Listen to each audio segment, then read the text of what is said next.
Houston Texans, Houston Rockets, Houston Dynamo, Houston everything, Houston born and raised, H-Town Rebel Space Cadet Sports. Ladies and gentlemen, boys and girls, children of all ages, folks of all stripes, and distinguished guests, put your hands together for the Space Cadet Sports Podcast. Houston, we have Paul Salazar Jr. Hey y'all, welcome back to the Space Cadet Sports Podcast, your Houston sports podcast for diehard Houston sports fans, from a diehard Houston sports fan. I'm Paul Salazar Jr., your favorite diehard Astros fan podcaster. Feel free to add as many additional qualifiers to that statement to make it true. I am a creative multi-hyphenate. I'm an entertainer, but most importantly, I'm a proud Houston native, big Astros fan, and I have the receipts to prove it. I pretty much grew up in Astro world. That's how old I am. I've spent the last decade or so as a comedy writer in Los Angeles, and now I'm podcasting. That's what happens when you live here for more than a decade. You just get a podcast from the government. Good day, mates, and bienvenidos to new listeners. This is a Houston sports show / comedy show. We have to say sports show first, comedy show second due to litigation. We try not to be too emotional or too hot takey or honestly too ridiculous sports guy here. We try to remember we've elected to be sports fans and enjoy this life as best we can in this wild world. On today's episode, the Astros lose a series to the Seattle Mariners, but they have 2 series up ahead where they can possibly make that a little bit better news. I'd like to welcome returning listeners and welcome new listeners to what my brothers call the Paul Broad Pod Ball Blog. Hey, brothers. They're both Milford men. Shout out to Arrested Development fans. Shout out to my brothers. And shout out to the subs on the Substack. Check out spacecadetsports.substack.com for the full blog experience, or the full blog experience, depending on your interpretation of my mumbles. And I am very mush-mouthed today. I apologize. As always, we're recording this transmission here in sunny Los Angeles, where I'm joined by my co-producer and my co-host, the Roz to my Frasier, Carla the dog, is here with me today. Longtime listeners of the pod know that she may get on mic from time to time. She's got the hot takes on this podcast.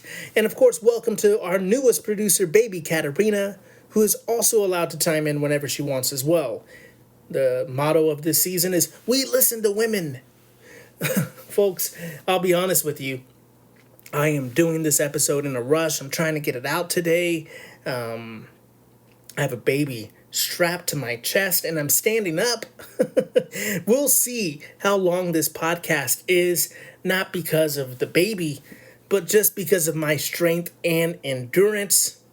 Folks, not only am I going to have to do my vocal warm-ups, I'm going to have to start doing physical warm-ups before each podcast. But let's get to it. Let's talk about your Houston Astros losing a series to the Seattle Mariners. It was tough. Look, they won the first game of the series in amazing fashion. Christian Walker walked off that game in the bottom of the 10th. The Astros won 10-7. Yep, it's Carla. She's excited about that win. But as great as that first win was, unfortunately, the Astros lost the 2 games on the weekend, losing Saturday 5-10. Letting the Mariners get double digits. And then the Mariners are such a lousy offensive team. For whatever reason this season, they have been able to just put the hurt on the Astros.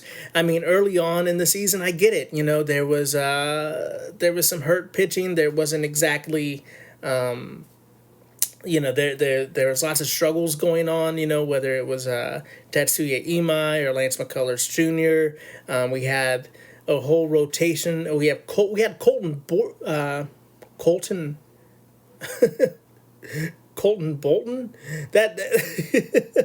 I feel so bad. I've talked about this man plenty of times, but I'm just like, now I'm like, wait a second, is that his name? We basically, no disrespect to Mr. Bolton, but but there's been a lot of pitchers that the Astros have used this season. More on that in a little bit. Those games that this past weekend were not very fun, but there is something that Jeff Blum said on the Sunday telecast that I had to remind myself, because if you've been listening to the podcast, you know that I made a big deal about winning these 3 series, saying that the Astros have to win these series. And, I maintain that. If they win 2 of the 3 series, I'll take it. But it just puts a little bit more pressure on this series versus the Angels and the Athletics coming up, starting later this evening as of the recording of this podcast. But essentially what Jeff Blum said is that this was a big series for the Mariners, not so much for the Astros. And it's something that the Astros have done very well throughout their golden era, if you will. And, I get it. There's an argument as to whether the golden era is still going. I maintain that it is, as long as the Astros make the postseason this year and win a series this year. Then I think that golden era moniker kind of can still hang around a little bit. Obviously, there is work to be done to get them there. But the way the Astros have operated during their golden era is don't panic. If you listen to this podcast, one of my catchphrases at least is "Cálmate," calm down. For those of you who don't speak Spanish, "Cálmate," I say it translates to "calm down, my clown." Look, they know that every single game in the season is important. Last season, they lost out on the playoffs by 1 game. I understand fans can maybe be a little frustrated, when it seems like maybe it's lackadaisical or they start talking about body language. But I didn't get that they've given up or anything like that. I'm just saying that they can't panic. Going into panic mode can sometimes get you results like Jose Altuve has frankly had this season. I think when you start pushing, when you start feeling that pressure, you don't always get the best results you can get out of yourself because you are trying to be successful. I mean, talk to Cal Raleigh of the Seattle Mariners, who has just absolutely fallen off this season. He definitely can't get back to where he was. I don't follow the Mariners. I'm just saying I'm sure he could have a bounce back season, but it just seems like the guy is chasing, the guy is pushing to kind of make up for what a terrible season he has had. I think a lot of these players on the Astros, on across the board throughout the whole league, when you start playing outside of yourself, when you start swinging at everything, that isn't going to be good. And, swinging at everything is kind of Jose Altuve's thing. But if you look at how selective he was with his at-bats at the beginning of the season, you really can see a roadmap for a batter like Jose Altuve to kind of change his ways and to be more effective. And in the middle of the season and, now sometimes when he's going through a cold streak, it just seems like he's really going back to those old Altuve ways that he's had most of his season, honestly, except for a couple months this year, and I think there is a huge hazard for that type of playing, for playing out of desperation. I mean, not to be a jerk, but look at the Seattle Mariners for most of the last decade. Playing out of desperation is not exactly a key for success. So we want these Astros to be locked in 100%, but we don't want them to be pushing for wins, to be playing outside of themselves, to be swinging at everything. And I think that's kind of what the Jeff Blum comment meant. Look, I'm not Blummer, okay? But that's just the way that I took it. That's how I feel about this team. I don't want this team to be playing outside of themselves very frequently. It's not a recipe for success. So seeing that it wasn't, it's a good reminder that this wasn't a playoff series. Losing this series isn't the end of the world. They do have to win the next 2 series. And then they travel to New York, start spreading the news. They're playing the Yankees and the Mets. So getting some wins and getting momentum is super important starting today for your Astros that are 63 and 62. They have been hovering around 500 baseball for a couple of weeks now. However, they are still the lead in the American League West, leading the Rangers by 2 games and leading the Mariners still by 4 games. They are 4-6 in the last 10 games, and folks, you're really hoping that they stop treading water here and start dominating. But there are a lot of things that have to go their way. Obviously, with the Astros losing the Saturday's game 5-10, and then yesterday's game, or 2 days ago, I should say, Sunday's game, they lost 2-3, and just were not really executing as a team. They were able to muster 7 hits, but only 2 RBIs. They were 1 of 2 with runners in scoring position, and left 7 on base. So 1 of 2, 500, we'll take it. But leaving 7 on base, just really not figuring out a way to drive in some runs, to manufacture some offense. It's tough to see. And in this game, it seemed like Varsho, there were 2 goose eggs there, Varsho and Walker in the middle of the lineup that you want to see a little bit more from them, and that's not to be overly critical of them. Christian Walker has had a really good season for the Astros. Varsho is very new. I was saying last week how, sending Myers down for Varsho, it definitely seems like a little bit of a lateral move with the way Varsho has been playing this season. But Varsho has the track record. He has more experience. So you're hoping that Varsho can start figuring it out in an Astros uniform and turning his season around. But frankly, it just wasn't enough offense for the Astros on Sunday's game, and the pitching just failed them on Saturday's game. So it's tough to see. It's tough to see this kind of inconsistent play. But baseball is inconsistent. Baseball is a sport that comes in waves. That you hit 1 out of every 3 baseballs that comes your way, you're a Hall of Famer. You have incredible numbers. So it's just how it goes. But folks, before I wax poetic about the inconsistencies of baseball, I think we should take a quick break. We'll be right back to talk more Astros baseball on the other side of this quick break. H-Town Rebel Space Cadet Sports. And we're back.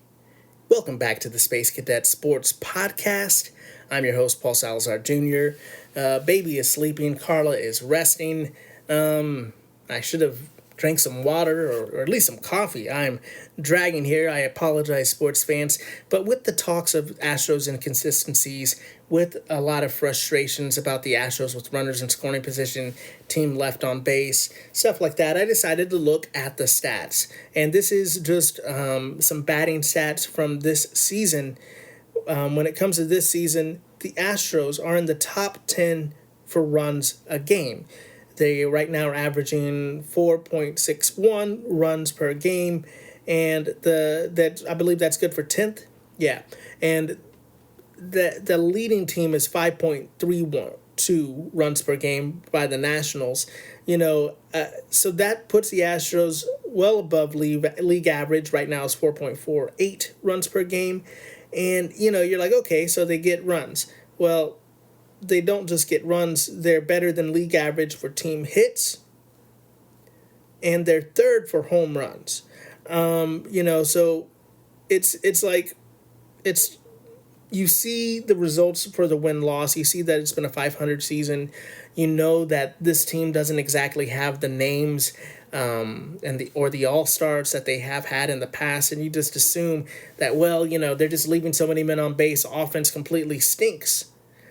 Well, even their OPS plus, it's 105, which is good for 6th. The 6th best team in the entire league for OPS plus. The Dodgers, of course, are 1st with 111. The Astros 6th with 105. So, you see these stats, or like team left on base. let's see, the Astros are below league average. They are well below league average with 150 men left on base. League average is 160. So, you look at those numbers and you're just like, okay, maybe their offense isn't exactly as terrible as I think it is. Maybe it isn't as good as it has been during the Astros golden era. That's for sure. So we're comparing it to teams of Astros past. We're comparing this team to ghosts. Ooh. Don't get scared now. Maybe it's just a friendly ghost like Casper. Oh my God. That's a reference that's going to age me. All of a sudden I went from geriatric millennial to perhaps boomer right there. I apologize to you young folks out there who don't know who Casper the Friendly Ghost is. Look it up. But look it up on Wikipedia. Ask a human. Don't chat GPT this. Okay? But basically the whole point I'm making here is that, yeah, if we're comparing any baseball's offense to one of the best offenses that your team has had in its history, or if you're just basing it off of the team hitting 500, they're going to be disappointing. But when you compare it to the league, you're kind of not as frustrated with how the Astros have been. Of course, we want more wins. Of course, we need clutch hitting. We need those hits, those home runs, that OPS to happen in the right moments. And I think this team is growing. It is changing. Last season, it was a tough offense as well.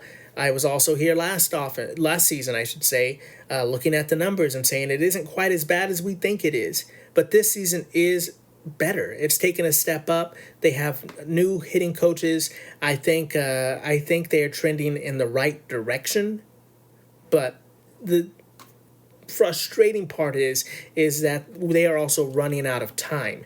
There isn't a lot of time to kind of, take it easy and figure it out. So while I'm glad that they're not pushing, while I'm glad that this is just, they're trying to take it day by day and game by game, series by series, and not making too big of a deal out of it, they need to figure out some things and figure out some things quick to turn this season around. And I really think that if they maintain this, they should end up with the division. And when I say maintain this, I do mean their 500 play, because it really doesn't look like any other team in the AL West is claiming dominance over the American League West. All the teams have been under 500 this past week in these last 10 games, I should say. The Los Angeles Angels of Anaheim are the only 500 team in the last 10 games, going 5-5. So while it is frustrating to watch the Astros a bit, it has definitely been an up and down season. It's been a frustrating season. They have been turning it around. It has just been a tough weekend. Last week it seems like hopes were very high in Houston. Now it seems like they've diminished a bit. All I'm trying to say is calmate. It's okay. Luckily for the Astros and luckily for you, the AL West has been terrible this season. So we just need them to tread some water and to get right. They have 2 get-right series coming up against the LA Angels of Anaheim and the Athletics. So let's kind of preview those really quickly. In tonight's game, as of the recording of this podcast, on Tuesday, the Astros are facing 24-year-old right-hander George Klassen. He's only pitched 14 2/3 innings so far this season with 14 strikeouts and a 5.52 ERA and a 2.11 whip.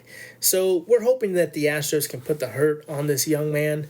But sometimes it has been rough with the Astros with newer pitchers. So, it could be a game where there are a lot of runs. At least that's what we're hoping for the Astros side. On the Astros side, I should say, they are sending Christian Javier to the mound, who is 1-3 on the season with a 6.68 ERA and 32 1/3 inning pitch. He has looked a little better, but I do think time is kind of running out on Christian Javier's ability to really solidify his role there in the starting rotation. I figure if he really hasn't figured it out soon, they are going to go with somebody like Ethan Pecco, who we'll talk about in a moment. But we are rooting for Javier. El Reptil has meant a lot to me and a lot to this team, and we're hoping that he could figure it out and start dominating, because we need him to. Because the Astros have Hunter Brown and Peter Lambert, and then the next tier we have Hayden Wesneski, and then the lower tier, it's like Christian Javier and now Ethan Pecco, who is in the rotation. So we need a good 3-man rotation right now.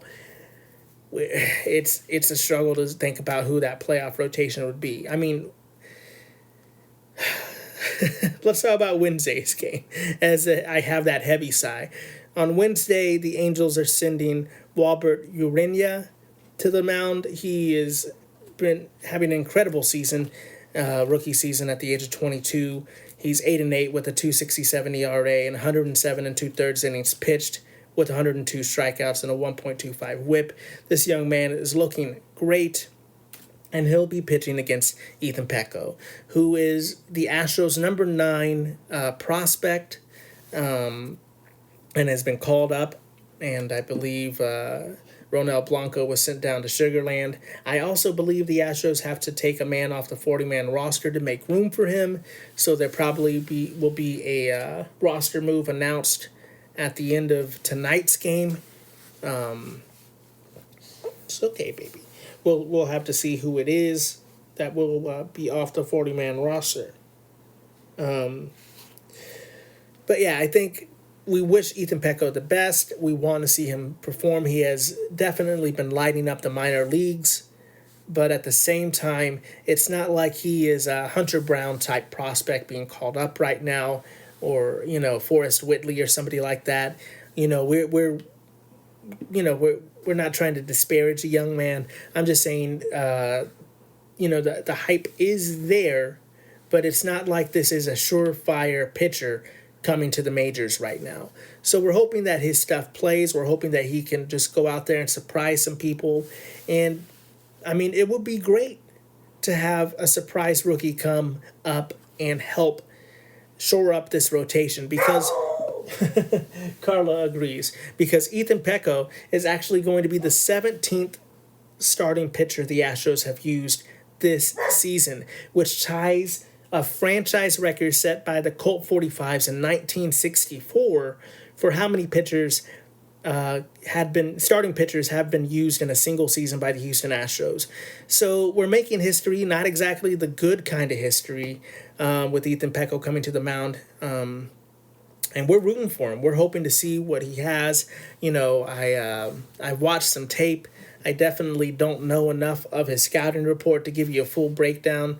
But it really, he's going to have to go out there and be a wily pitcher. He's not exactly known for electric stuff or anything like that, but you don't have to. I mean, we've seen Dallas Keuchel, we've seen Peter Lambert, we've seen Spencer Arrighetti, guys that kind of come up and have to be crafty and have to figure it out. Speaking of Peter Lambert, on the third game against against the Angels, they're all the same to me, all these terrible AL West teams. The third game, the starter for the Angels will be Grayson Rodriguez, who has had a rough season. He's 3-5 with a 7.17 ERA and 59 innings pitched. He'll be pitching against Peter Lambert, the Astros, late summer ace, if you will, who has been incredible. He's 8-6 with a 3.11 ERA. Old geriatric millennials will know 3.11. There's 118 2/3 innings pitched for him with 117 strikeouts and a 1.15 WHIP. Peter Lambert has been doing great. We're going to need him to pitch fantastically in that game, because with the other question marks for our pitchers for the other two games, we're going to need him to kind of give the bullpen a little bit of a rest just in case they're overused in tonight's and Wednesday's game. Then the Astros will stay home for Friday, Saturday, and Sunday for a series against the Athletics before going to New York. I really think with Ronel Blanco going down to Sugarland and with a rookie who has had some success in the minors, but is not exactly a high value prospect. And I'm trying to choose my words carefully because Ethan Pecco doesn't, need me disparaging him. I'm just saying, people have come out of nowhere to be great pitchers. It really doesn't matter what your prospect ranking is. I'm just saying it's not like everybody in the organization is feeling like this is a sure thing, calling him up right now. I think they are in a position where they need competitive pitching. They need someone to go out there and throw strikes. They need answers. And 16 other guys have been used this season before Pecco.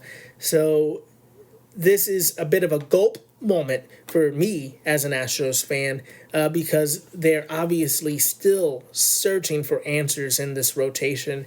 Who knows if they're going to break the record by starting one more new pitcher. I think there's a reality of that happening. I think that could happen. I would say maybe it wouldn't be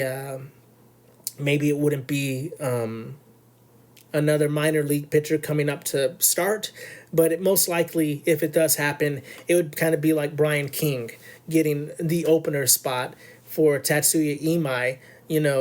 Like it would be a relief pitcher potentially getting the start and then them going to a long relief. But even so, it isn't the highest probability because it would be somebody most likely like Stephen Okert or Brian King who would get that kind of starting opener job because they're left-handed and because they have shown that they can pitch pretty well in the clutch.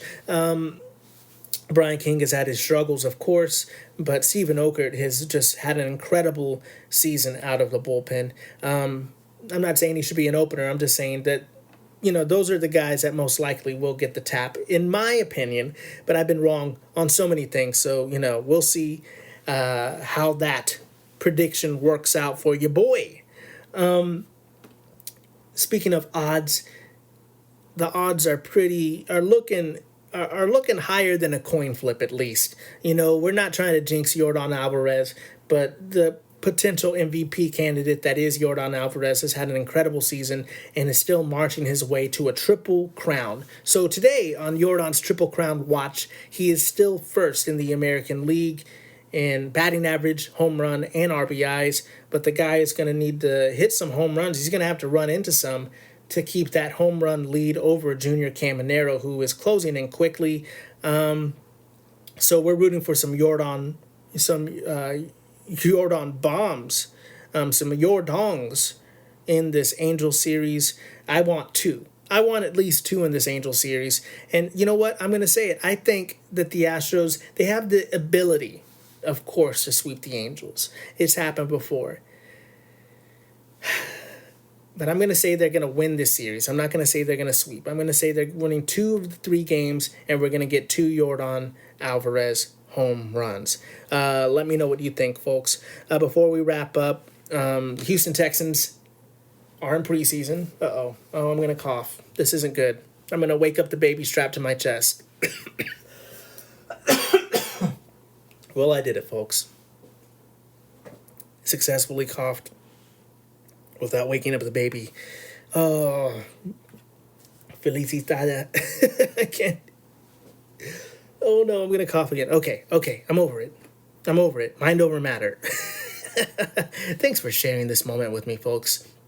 Before I go on a coughing fit and wake up the baby, your Houston Texans are playing preseason football.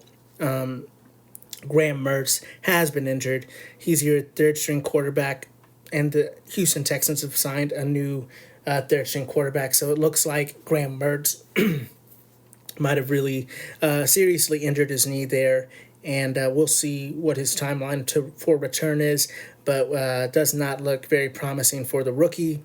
And Jaden Higgins, unfortunately, reports came out today that he was down with his helmet off, getting medical attention, and has an injury. So we're going to be watching those injuries with interest. Obviously, Higgins factors in to be a bigger part of the Houston Texans receiving core than Graham Mertz was figuring to be part of the Houston Texans quarterback play this season.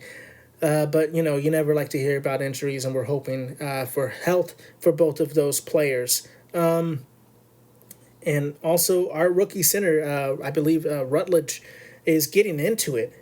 He's getting into it with people in practice. He's getting into it with people in the preseason. The guy looks feisty. It looks like he's there with a chip on his shoulder. So hopefully we'll see some increased and improved, I guess it was what I'm trying to say, improved offensive line play from your Houston Texans this season. We can't wait for foosball, because while some people say foosball is the devil, we are excited to see it here on the podcast. And with that being said, folks, that's going to do it for this transmission. Oh my gosh, waking up the baby, losing my voice. Thanks so much for listening to the podcast. Please like, rate, review, subscribe, share, and all that jazz. We are a small podcast and only go as far as our listenership takes us. We are supported by listeners like you, so please share with the Houston fan or Australian in your life and give us a 5-star rating wherever you listen. Reach out on social media and watch our stories on Instagram at Space Cadet Sports, or you can call in and let us know your takes on SpeakPipe. That's speakpipe.com/Space-Cadet-Sports. And of course, check out the Substack. You can be one of my subs at spacecadetsports.substack.com. If you made it this far, you'd like me on some kind of level, find me on social media at Paul Salazar Jr. Find my personal Substack at Space Cadet Paul, where you can find me making jokes, memes, art, podcasts, and so much more. Thanks so much for listening. I honestly am running on fumes here, trying to get this podcast out. Please forgive us all these little flaws here. We'll start tightening it up. Remember to be the best you can be. Keep your head up, kid. And as always, vamos, vamos, Houston, and abolish ICE.